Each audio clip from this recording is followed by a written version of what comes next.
I was very touched by particularly chapter 7 in the Book of Wisdom, where Solomon refers to being instructed by the constellation and by the plants and by the roots, by animals, by all of creation. And someone once said that you learn innocence from animals and you learn simplicity from plants. And I think that it's very true. And when one's looking for virtue and one's looking for a mission, one has to look at the whole of the living world. Not just at each other, not just the sort of social exchange that goes on, but the whole of the consciousness of life. Being able to enter into the animal realm is so important. When I look at my cat sitting out in the garden, just sitting in the long grass and trying to imagine what she sees, I'm moved and I'm actually brought into the garden myself. And I find that very, very important. So this whole issue of inspiration comes to mind. And so to create a space in which one could feel inspired became the project. And I looked through lots of different attempts that had been made in this way in the past in different cathedrals and churches throughout the world. And I wanted to avoid any pinpointing any heavily ecclesiastic reference, because I wanted people to really find a place in themselves when they're in a place like this.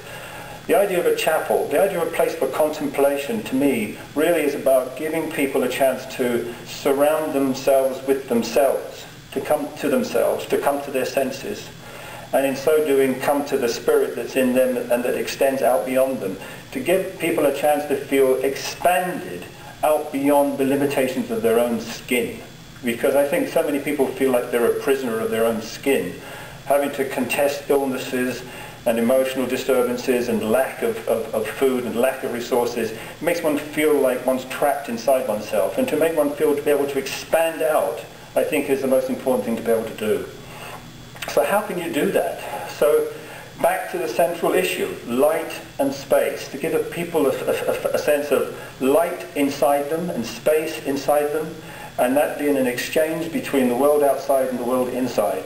Now this is a very kind of abstract thing until you actually start looking at the experts that live with light and space. And one only has to look at the trees.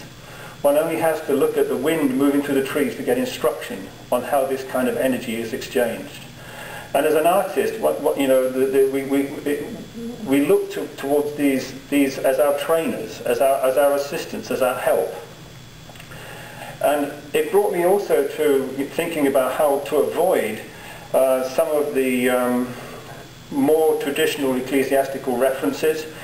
For example, I was brought up a Catholic and I served on the altar as a boy, and I was always impressed by the Feast of the Epiphany. And I always would ask myself, what do I think an epiphany is? And I think that this project has also helped me get a closer understanding of that. And I mean, an example of an epiphany for me, which is the thing that I would like to be able to say today, because I think it's important, in a mission like the Daughters of Wisdom, is to bring attention to some of the more basic things in creation: food, caring for one another, the environment, being able to live in the world. When you want to feel free, when you are feeling free, you're feeling the wind on your face, you're feeling the sun on your skin, you're feeling clean air, and you're eating good food, and you're feeling alive, and you're feeling companionship and interaction between people and the free exchange between people, and then you're really living. Now, I just want to briefly talk a little bit about the making of the windows. The first issue, again, similar to the photonics project, was we wanted to bring as much light into the room as possible. So the idea of using leaded light has such a baggage behind it, for one thing, and it's got such a lot of occlusion of actual light, that I wanted to think of another way of doing this, to maximize the light. And so I actually looked into technologies that are only just becoming available, where architectural glass now can carry color and can be put into buildings on a massive scale. But imagery has not yet been really included in that kind of work, because the kind of inspired patronage that we got here in this mission hasn't really been available. because it takes a dedicated research and development mission to really make it happen. But I actually used a technology which is only just been made available because the testing has been going on exhaustively out in the New Mexican desert to make sure that the sun and the interaction with the color can be as permanent as possible. And so I went with a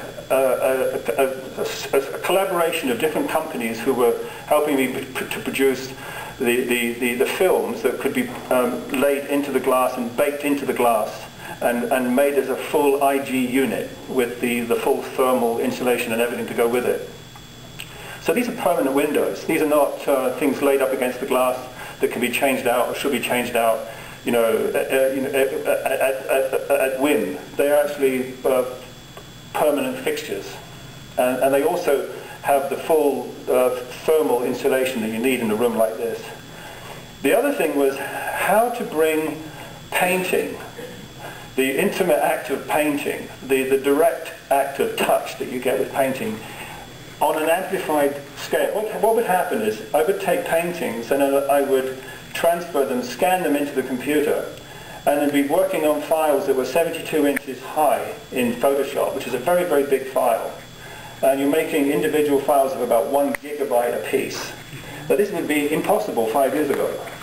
You just to give simple commands to the computer, you could just go off for the day while it basically ran through the permutation, the coding of it. Now things are much more flexible, much more, and one can be more intuitive. I wanted to be able to take the small and make it large. This is one of the things that's the center of what I really care about. Taking intimate acts, small engagements, and creating an immersive feeling was a very exciting possibility for me. Because it's not just about the light, it's also about gesture. So that when I look at a tree, I don't see leaves, I don't see branches, I see gesture. I see like a force that's moving out through the plant. And I wanted to convey this rather than to describe any one vegetable or tree. I wanted to give a feeling that the force that moves the tree is also moving the wind and is also moving oneself. And that's basically the thing I wanted to do. And I didn't want it to be something that people would be sitting here and be thinking about too much. I didn't want to give people things to think about. I wanted to give sensation.